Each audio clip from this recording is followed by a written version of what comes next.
Emang harus diakui, jika dalam beberapa tahun terakhir Timnas Indonesia di bawah tangan dingin Sinteyong telah mengalami banyak kemajuan, terutama dengan banyaknya pemain keturunan Grade A yang mulai bergabung dengan Timnas Indonesia. Mereka kini bahkan berhasil bersaing dengan tim-tim elit di Asia, di mana hal itu bisa kita lihat saat Timnas Indonesia menjadi tim penuh kejutan di Piala Asia 2023, serta saat mengalahkan Vietnam dalam 2 leg secara beruntun. Ditambah saat ini Indonesia mendapatkan sejumlah pemain keturunan Grade A yang tentunya akan membuat timnas semakin kuat, dan melihat hal tersebut jelas membuat Irak dan Filipina kini semakin mewaspadai kekuatan baru timnas Indonesia.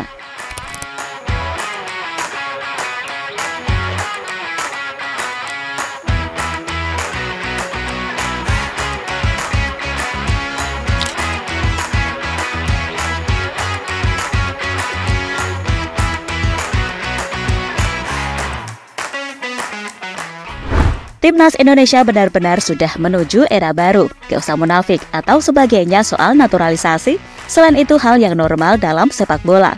Toh pemain yang ada terbukti nyata memiliki darah Indonesia, sehingga sebutan naturalisasi sejatinya hanya layak disematkan kepada makhluk, sisanya ya diaspora atau keturunan.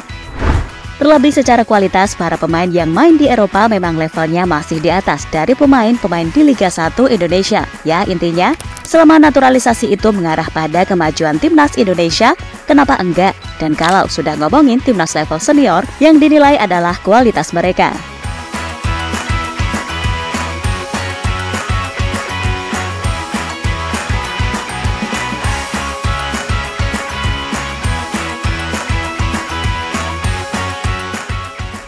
Nah, sebagaimana kita tahu, kalau pemain keturunan baik yang sudah jadi WNI atau sedang diincar, kebanyakan dari Belanda. Mungkin hanya Elkan Bagot, Cyrus Margono, dan Jordi Amat yang nggak punya darah Belanda, sedangkan sisanya Belanda semua.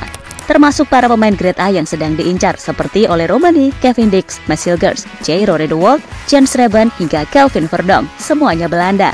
Atau Martin Pas yang baru saja melakukan sumpah WNI. Dan intinya, jika semua beres, maka Indonesia jelas bakal memiliki kedalaman skuad yang Eropa banget. Dan itu jelas akan membuat kekuatan Indonesia bisa lebih diperhitungkan di level Asia.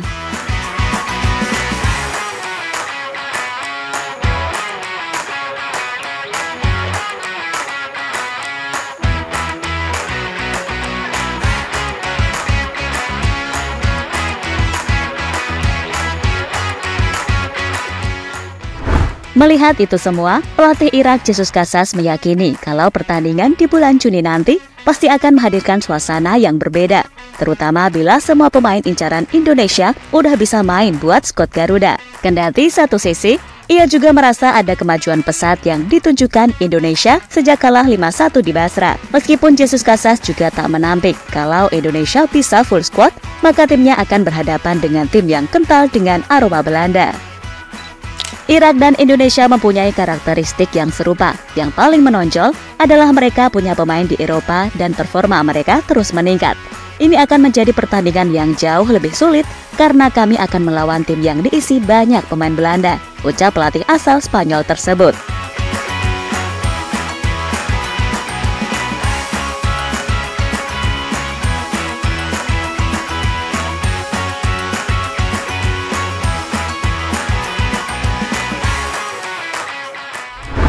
Sementara itu, media Irak sendiri emang udah langsung melempar pesawat kepada Indonesia, seperti yang ditunjukkan oleh media bernama Irak Football Podcast, di mana akun tersebut bahkan sampai nantangin akun Extra Time Indonesia buat duel di bulan Juni nanti. Tentu saja, bagaimanapun ini masih terlalu dini buat nantangin Indonesia.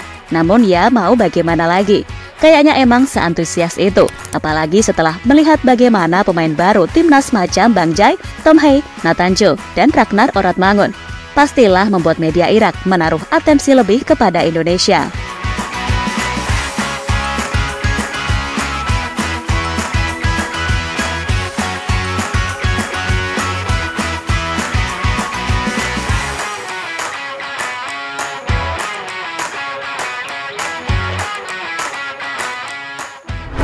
Sementara itu, selain Irak, timnas Filipina yang juga akan melawan kekuatan baru Indonesia merasa was-was akan kejutan yang akan diberikan pasukan Sintayong. Apalagi Indonesia bermain di depan puluhan ribu supporternya sendiri. Pastinya mereka akan bermain lebih semangat di lapangan. Bahkan saking paniknya, Filipina dikabarkan telah mendatangkan 8 pemain keturunan guna menjegal timnas Indonesia lolos ke ronde ketiga.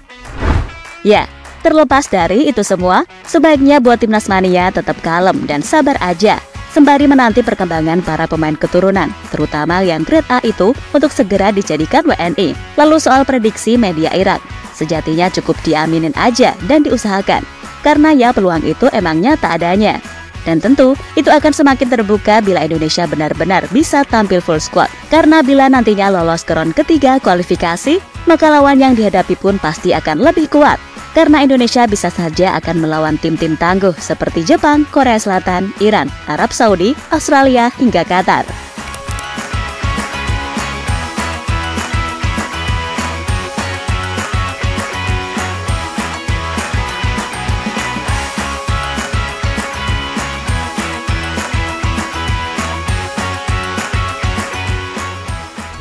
Untuk itu, semoga semua hal baik bisa terwujud. Namun buat saat ini dalam menuju Juni, segala urusan soal pemain grade A yang baru bisa segera terkonfirmasi. Sebab jika semua lancar, maka peluang merebut 1 tiket putaran final Piala Dunia 2026 bukanlah hal yang mustahil untuk diperjuangkan. Meski kita juga harus realistis kalau tim Indonesia masih menjadi tim yang bau kencur secara usia.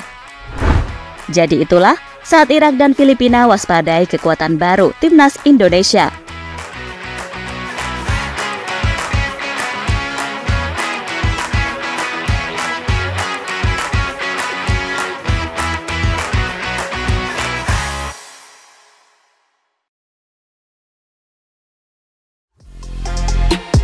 Halo, izin iklan sebentar ya guys. Jadikan ruangmu bernuansa timnas. Temukan beragam poster dinding, sepak bola dan timnas dengan desain menawan, kualitas premium dan harga yang tidak akan menguras kantong. Segera klik link Shopee di deskripsi video ini dan dukung timnas dengan sepenuh hati.